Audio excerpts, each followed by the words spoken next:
All right, everyone, so let's get started. So for the rest of my presentation, what we're going to go through is the four different parts of the need statement, right? So we're going to talk about a little bit about the strategy of how to think about it. We've already alluded to some important stuff that you need to be thinking about, which is, for example, scoping. So thinking about the scope of the problem you're working on. Do you want to increase the scope, decrease the scope? Do you want to go to parallel scope? So just sort of having that framework in your head and actually doing it when you're doing it live is really, really important. So let's focus on the problem. Now my images don't load. Let's see if I can reload that.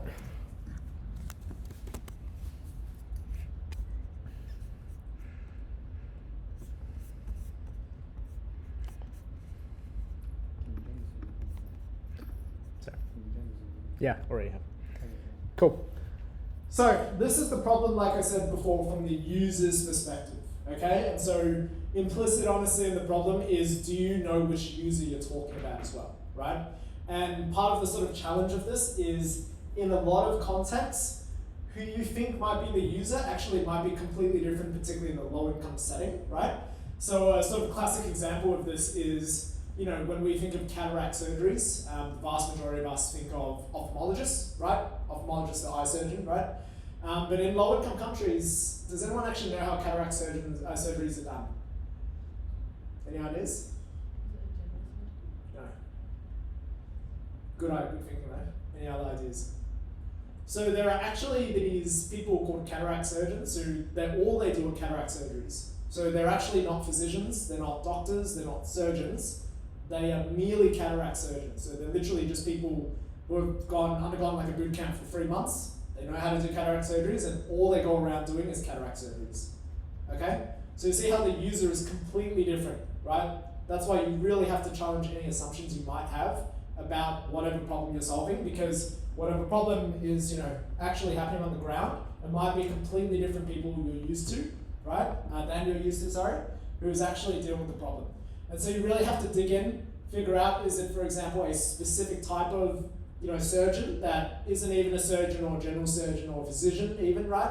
They're just trained to do something very specific. Is it someone else like nursing?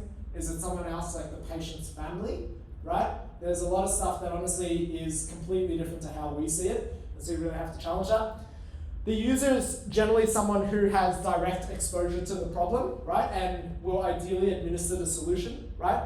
Sometimes there's a bit of controversy on who the user actually is. Is it, for example, you know, in this case, if it's a case with two specialties, is it a cardiologist who deals with the problem? Is it cardiothoracics, for example, the surgeon who deals with it? Is it the GP? So there's lots of sometimes controversy of it. And sometimes you do see areas where there are turf wars, right? So particularly valuable clinical areas. Generally there's this thing called turf wars, which is, for example, a radiologist might want to do that, but a cardiologist might also want to do that, right? And so they actually fight who does it and who captures that value. And so you might see yourself sort of in those turf wars. If you're a bit unsure, where you can, please err on the side of closer to frontline, okay? So that is, the user is someone who directly interfaces with the patient, okay? So that is whether they're directly responsible for their care or they're someone who actually directly deals with the patient, literally, right? Like every day, right?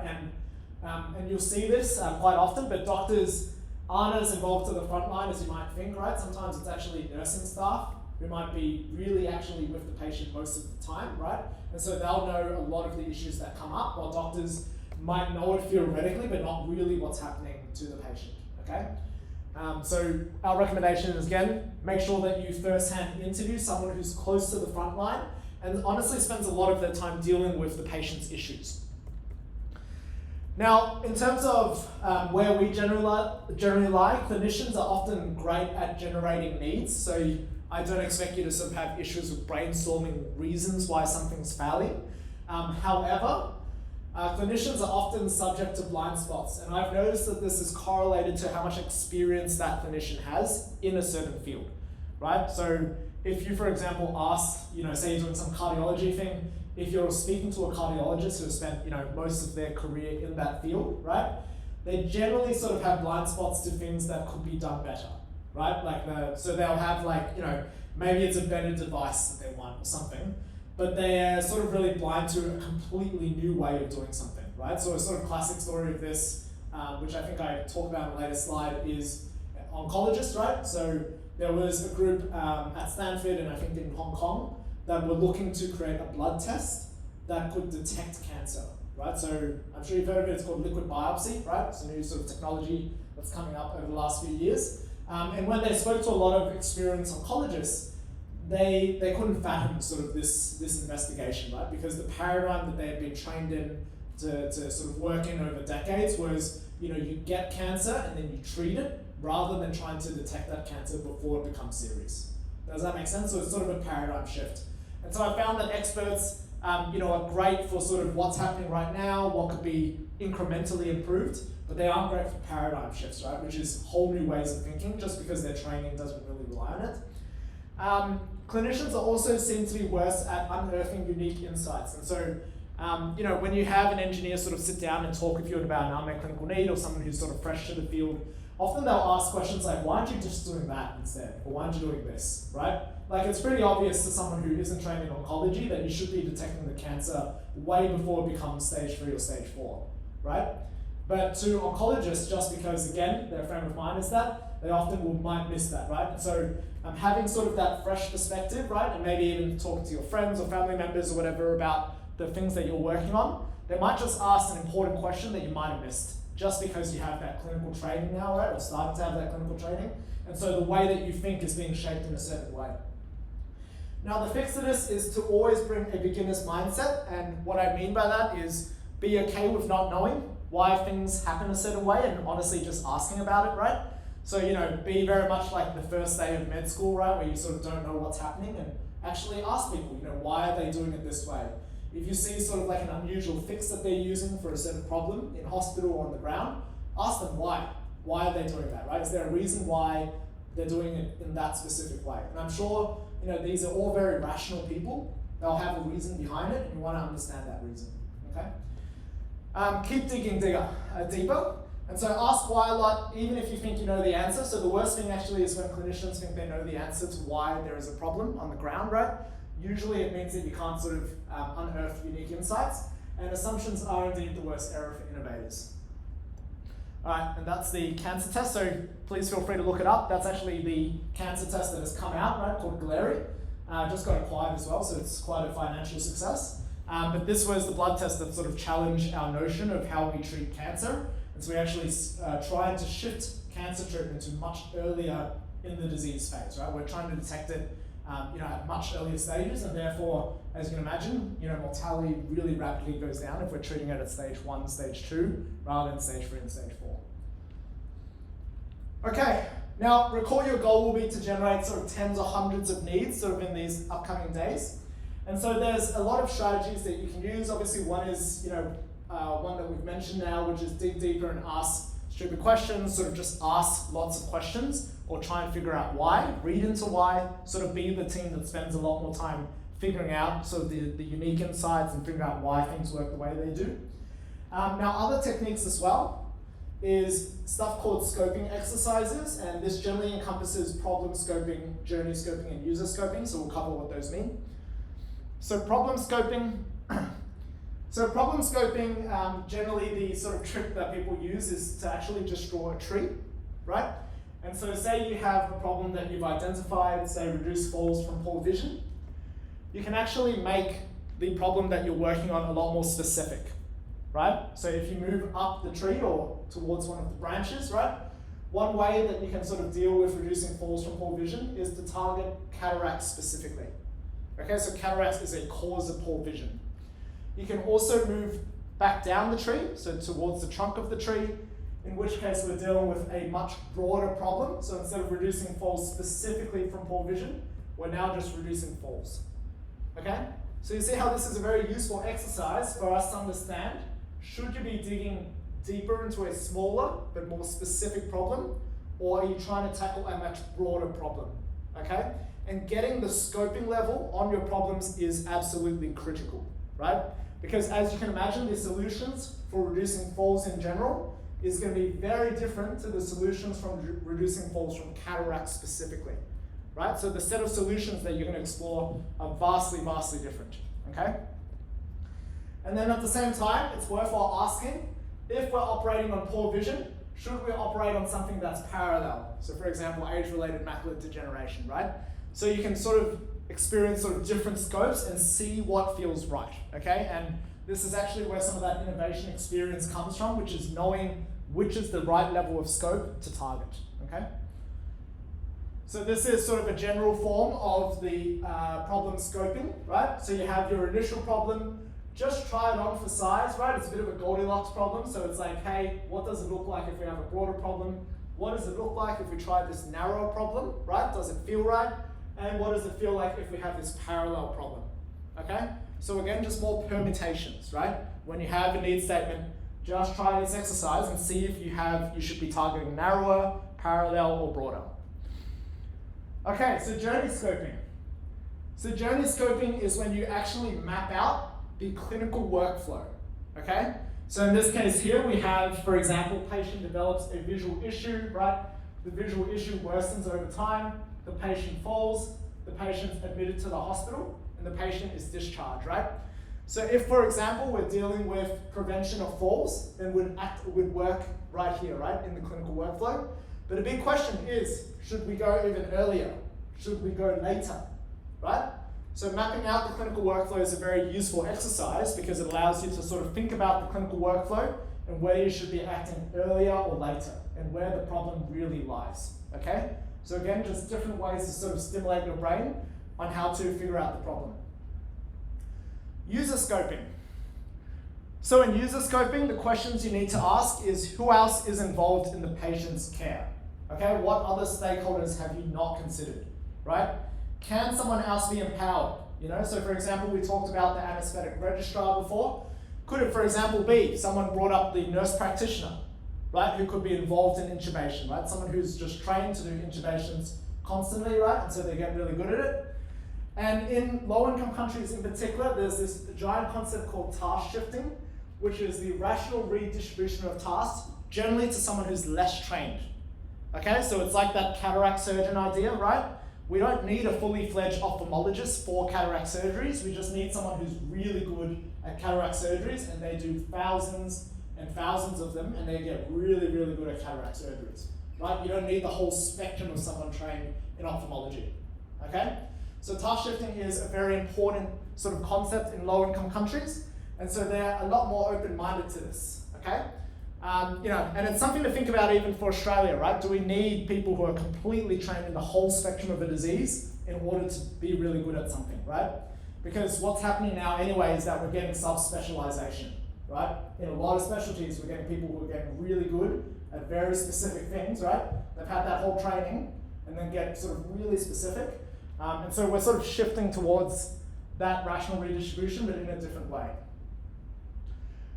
The things you should be thinking about in terms of different people are the following. So first is, what is the training level that you need for them, right? What is the specialty you're dealing with?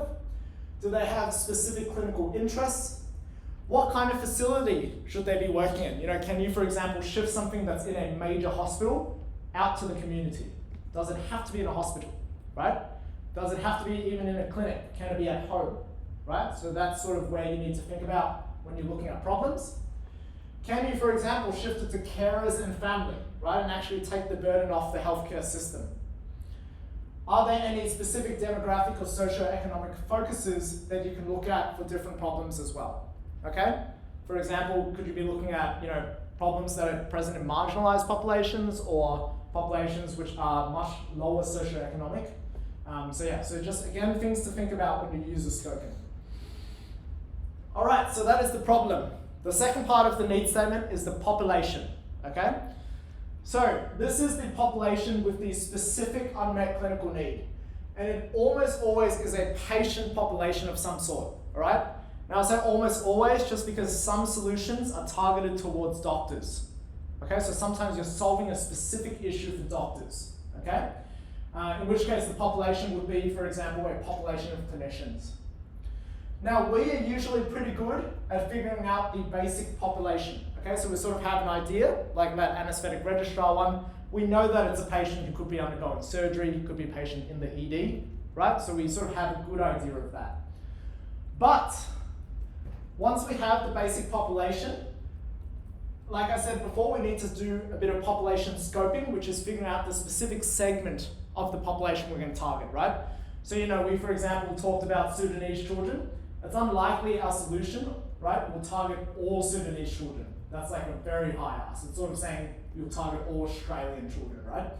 And so the specific segment that you actually want to focus on, these are actually really difficult to know unless you're working with that population day to day, right? It's really difficult for you to know what the different segments are, right? It could be age specific, it could be gender specific, it could be all sorts of stuff, right?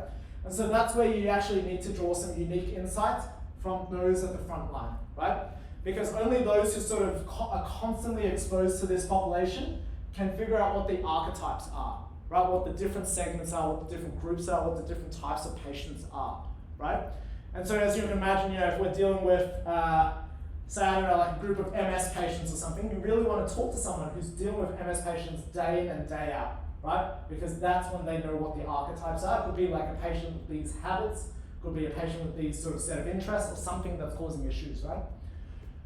If you're unsure, it is better to err on the side of a more specific population, okay? So this is related to scoping, but generally when you're scoping, you should be conservative, right? That is, you should be focusing on smaller populations rather than bigger, okay? So if, for example, you're unsure between Sudanese children versus Sudanese children in this community, err for the smaller one, right? Because it's a safer bet, right? It's unlikely you're going to tackle the entire population, okay? All right, so strategies for population scoping, right? The sort of things that you should be thinking about is things like geography, right? So we're going to get you actually to focus on specific country, probably even a specific community, to be completely honest with you, right? It's unlikely going to solve a problem for the entire country, right, of whatever million people. Think about specific demographics, so it could be different age ranges, different genders, right? So these shouldn't be arbitrary, it should be sort of grounded, for example, in the medicine itself, right? Or like insights that you're getting from interviews, right? So for example, we talked about malnutrition. We just know for a fact that how you treat malnutrition is different between less than 1 to 4 plus, right? And so that's an important distinction. But if you're dealing with another problem and there's no such split, then you wouldn't consider age, okay? So you have to be able to justify why you're scoping the population. Think about socioeconomic and marginalization status. Think about specific clinical risk factors. So are there patients with specific symptoms you want to treat? Is it specific comorbidities you want to treat? Is it specific severity levels?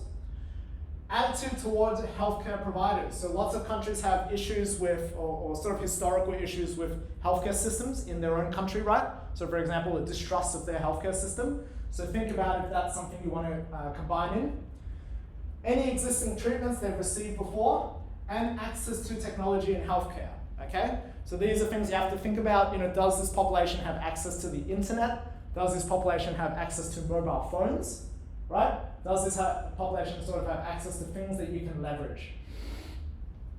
All right, so population scoping, again, very similar, okay? So you have the initial population, you just do an exercise where you consider the broader population, a narrower population, and then a parallel population.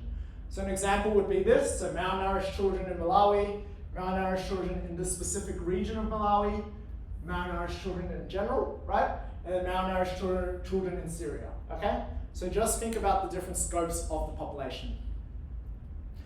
All right, so the final two are the outcome and the payer. I've done the payer first just because it's important for you to think about the payer first. So this is where it starts to get extremely challenging, and actually probably the primary reason why a lot of global health tech fails, right? Which is people haven't carefully considered the payer. And so we're going to force you to think about it from the get-go, right? And so payers are extremely heterogeneous in low-income countries. So for example, if you figure out the payers for a specific region in Malawi, probably in a different region, it's a different set of payers, right? It's just a different financial set of circumstances on the ground. So it's both per region and per condition, right? And so these are the different options that people primarily have when it comes to paying healthcare in low and low middle income countries. So the first is out of pocket.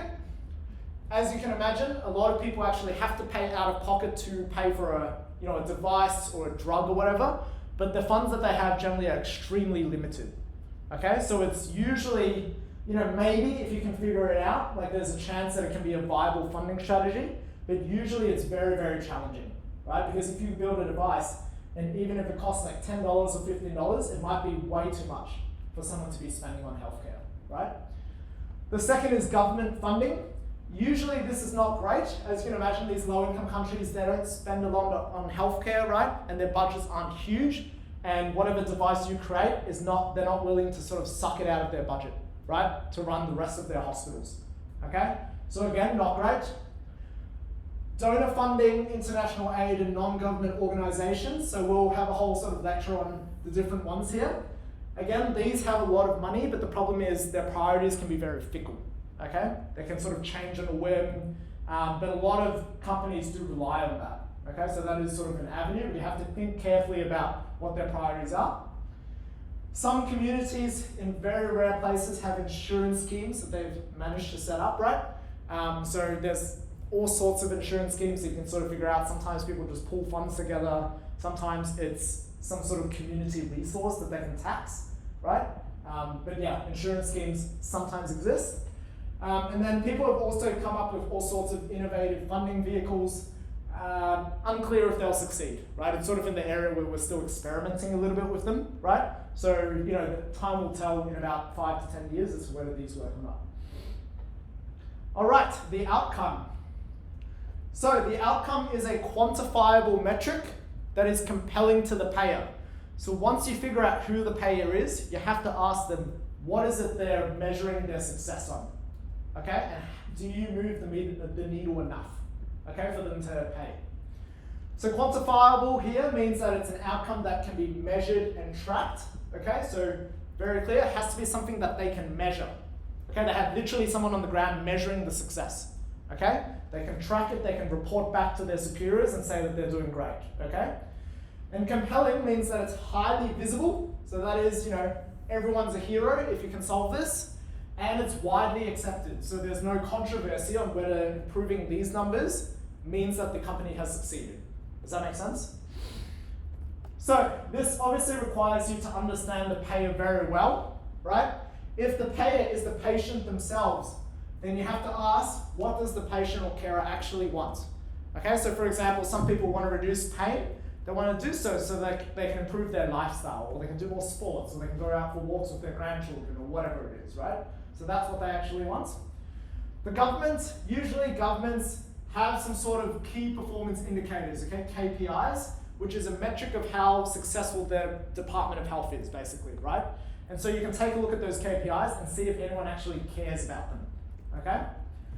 And then NGOs, this usually is aligned to their mission, and they'll have a number of metrics, usually that they'll publish, okay? So in modern times, a lot of NGOs now publish what they're actually doing, right? And so you sort of really want to understand what their metrics are, what their mission is, whether those metrics are likely to change in any way, okay? And you want to make sure that your product is aligned with that. And the acid test, honestly, is to simply ask the payer. So if any of the teams are identifying a payer that's absolutely critical, so say for example, it's like the World Health Organization or whatever it is, we're probably going to get you to actually reach out to these people and ask them, if you create something, will it be something they're willing to pay for, right? And so that's actually the only honest way for you to figure out if it's something they'll pay for. And you want to find that out nice and early. You don't want to find it out like after 2 years of spending your effort on this project and then realizing no one will pay for it. All right, common pitfalls for the need statement. So these are things that we're going to sort of keep an eye out for. So please keep an eye out for it yourself as well. So if one sort of pitfall that we often see is stating a solution in the problem itself. So take a look at that need statement there.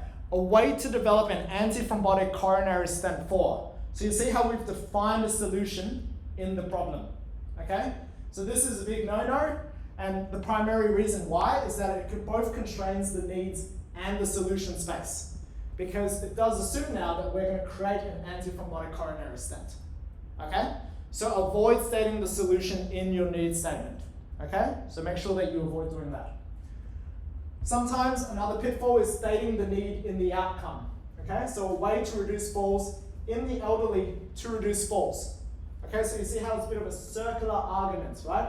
A way to reduce falls, right? Usually what this means is that you don't understand the perspective either of the user or of the payer, because generally their incentives aren't aligned. Okay? Very rarely are they aligned. Now, in some cases, the user might actually be the payer. So for example, in some problems, you might actually realize that the patient themselves has to pay, right? In which case the payer and the user will be the same. However, what that generally means is that you're mixing up the clinical need. So the clinical need, for example, could be reducing pain, right? With the broader life need. So the patient wants to reduce pain so that they can do more exercise, or they can spend time with their grandchildren without it hurting. So you see how there's sort of a broad life need and then the clinical need, okay? Other pitfalls. So the need is stuck in current practice, okay? So for example, a way to improve the speed of fax machines, right? This is obviously a sort of silly sounding example, but you see how it assumes that there has to be a fax machine present in the solution, okay? So again, sort of a similar pitfall to be aware of. And then the final pitfall is that the need relies on a negative. So a way to not have infections from dialysis, so this not here. And the reason why we don't like this is that it also reduces or restricts the solution space. Okay? So these are just sort of common pitfalls. There's lots of other criteria or feedback that we'll give for need statements, but these are generally considered sort of bad practice to put in your need statements. All right, needs finding. So, we've discussed this before, but the purpose of generating so many different needs is so that you can effectively explore the need space, okay? And sort of map out the landscape of what the unmet needs look like. And so it is reliant on 3 activities that we're going to get you to do. The first to be background research, okay? And we'll tell you actually what to research. The second is observation. Now, unfortunately, we can't get you sort of on the ground in these countries, but we'll try our best to sort of give you an idea of what healthcare looks like, right?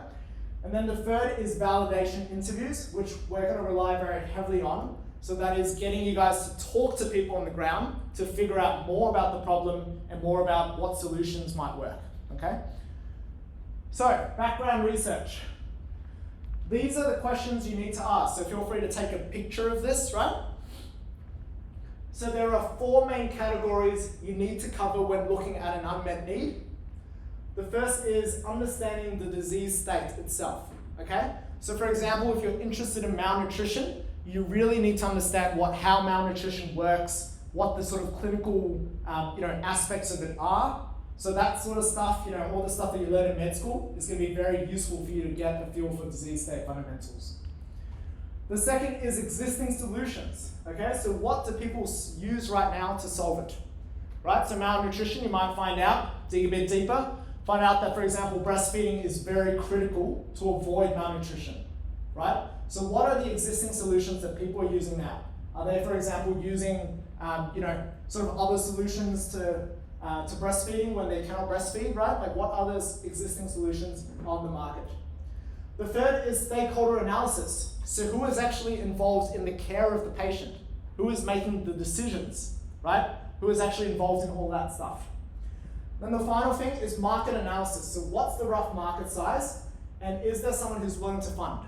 Okay?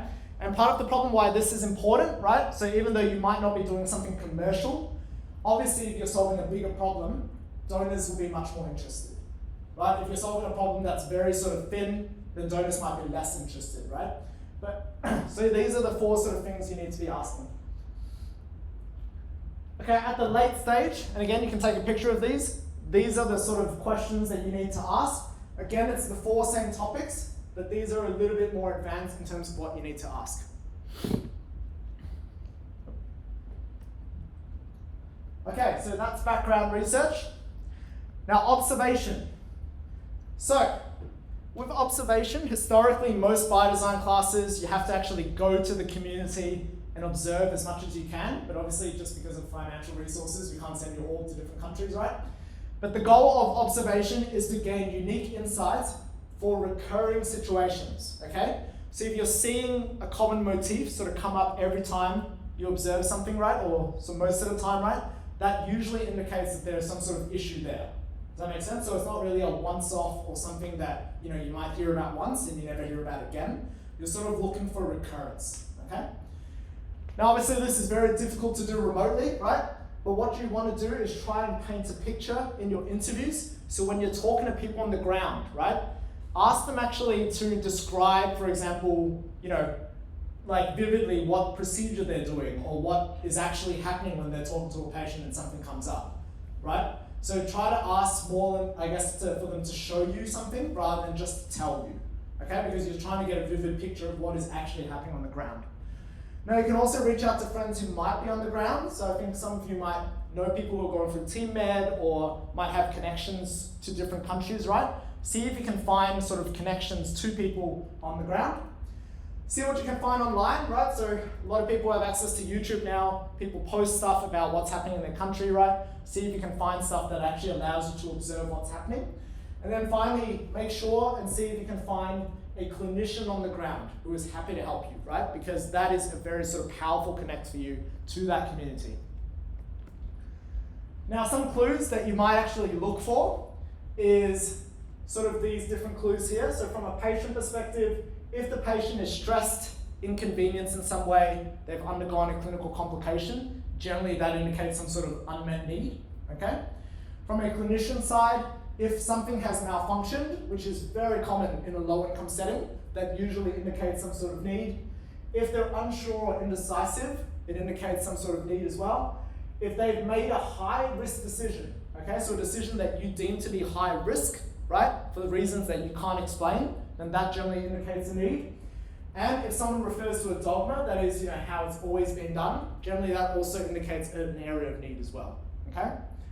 From the system side, what you're looking for is waste or inefficiency. So for example, extra staff or extra beds required or whatever it is, right? Poor information transfer or handovers, and then things that lead to high costs, okay? So if, for example, you're speaking to an executive of a hospital, right? Ask them what are their biggest headaches from a cost perspective, right? And generally that indicates areas of unmet need. All right, the final tool that you have are interviews. And this is what we're going to be relying on primarily. So interviews are a targeted method to find new needs and explore/refine your understanding of the needs space. And so we're going to actually cover a bit more about how to do interviews tomorrow. We'll get you to practice some as well because it's a bit of an art form that you need to practice and get good at.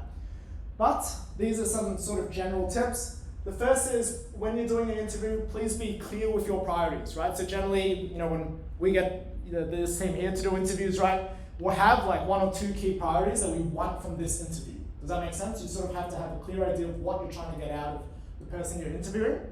Make sure to interview at least in pairs, right? Preferably with the whole team, where one person asks questions and then one takes notes, okay? Seek a broad range of perspectives. So don't go straight for the experts. Like I said, the experts are great for what's happening on the ground, incremental improvements, that sort of stuff, right? But non-experts aren't trained, in terms of how everything works. And so they might actually come up with better ideas about how to do things, right? Because they don't sort of have those barriers. And after the interview, always have a hot debrief, which is you talk as a team about the takeaways, how to refine any need statements or anything you're working on, and then what the actions for the next steps are. All right, you can take a picture of these questions. But basically, these are strategies to have effective interview questions, okay? And we'll cover it a bit more tomorrow on how to actually ask effective interview questions. All right. So, too fast? Let me go back. Yeah.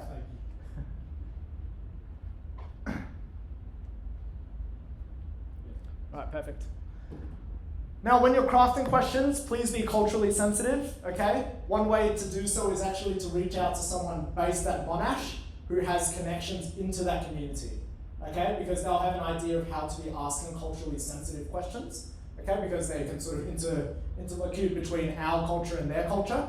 And where possible, please use lay language, okay? So I think medical students and doctors in particular can be a little bit direct with their clinical questions, right? So just things like, instead of do you have fecal incontinence, have you had any bathroom-related accidents, okay? So sort of speak the language of patients, speak the language of, doctors who might not be sort of, using this terminology. Or tell me more about your illness or disease, tell me more about what you're experiencing. Okay, so just sort of be mindful of how you're framing your questions because the language that you might use with your clinical colleagues is very different to how, lots of other people operate. Okay, So after you have tens or hundreds of potential unmet needs, you need to go through a process called needs screening, okay? So how screening itself works is it's a rigorous and structured process to evaluate and identify the most promising need to work on. And the basic principle is that you sort of need to have a competitive process, okay? That is, you have, say, hundreds of needs, and you actually get them to compete against each other to see which one is the best. And so it's relatively simple. So there is early stage screening and then late stage screening. So early stage meaning, for example, around 200 needs down to 75, when you sort of need to do something really quick, right? Only takes you an hour rather than sort of 8 hours, right? Step one is to select your screening criteria. So keep these criteria really simple. It could be like, does it sound like a real need to the team? Is the market biggish? Is the team interested, right? And you just sort of go together as a team and you go yes or no, right? You basically score every need statement that you have, you add it together, and then you basically just pick the best ones. Okay? Very simple. Late stage screening, so this is when you have, say, 15, you need to get it down to the top 5 or 10, right? This is where you sort of need to put in a lot of effort to figure out which one is best. So again, select your screening criteria. You need to be a bit more careful with how you do this. So this is a very sort of classic one that people use. Patient impact, say 2x weight. Treatment landscape, reduction in overall costs, positive impact to a large population. So you want to sort of figure out criteria that are important to your team, okay? And you can discuss this is still very flexible. And then you create a table of what it actually means. So for example, patient impact could be addressing the need would be life-saving to patients. So that would be like the max score. The lower score would be, addressing the need would not have a significant impact. For treatment landscape, the highest score would be there's nothing there. There's no existing treatments. Everyone's sort of just screwed right now, right? Versus there are treatments which exist and they're generally well accepted. Reduction in overall costs, maybe there's, if you really want to save costs, then there's major cost savings up here, and there's something that actually increases cost down here. Okay, and then positive impact to large population. Maybe you want a problem as a team that impacts more than 1 million people. Okay? Versus something that affects fewer than 10,000 people. So again, this just sort of reflects what your team thinks is important, okay? And sort of, you need to have a discussion as a team, like we want to work on problems that look like this or look like this, okay? Right, for each you assign a score, and then you sort of just select the best ones. And then, essentially you just, once you reach, I think, the top 5 or 10, you just sort of decide as a team which one you might want to work on. Okay, because the top 5, ideally they're all really good problems to work on, and you sort of want to just figure out which one you want to do. So at the early stages, move quickly and rely on intuition. Later stages, rely primarily on your data. If you need to, then schedule fresh interviews to figure out questions that might come from this process, okay? And then less than 10, you want to just make sure, sanity check that your needs are actually solid and robust, okay? So you can just reach out to different experts. And then selecting top 1 is completely up to the team, right? And we're not going to sort of pressure you to go one way or the other, just like whatever you think is most appropriate. Okay, screening criteria. So there's lots of ways to construct the criteria, but generally they will involve something about the disease state fundamentals, the existing solutions, so what actually exists on the market right now, who it impacts, and then the market size. And then subjective stuff that you might consider as well is how much you actually like this project, right? We don't want you to be working on a project you don't like. How much it fits with your strategic focus. So maybe, it's your life's passion to work on women's health, right? Then you obviously might want to do something in women's health. Life compatibility, and if it's blue sky versus incremental. Okay, so is it something that you're creating from scratch, or are you sort of incrementally improving something? Okay, that's actually it from a biodesign perspective. So any questions before I hand over to these guys here? Okay, cool. Right.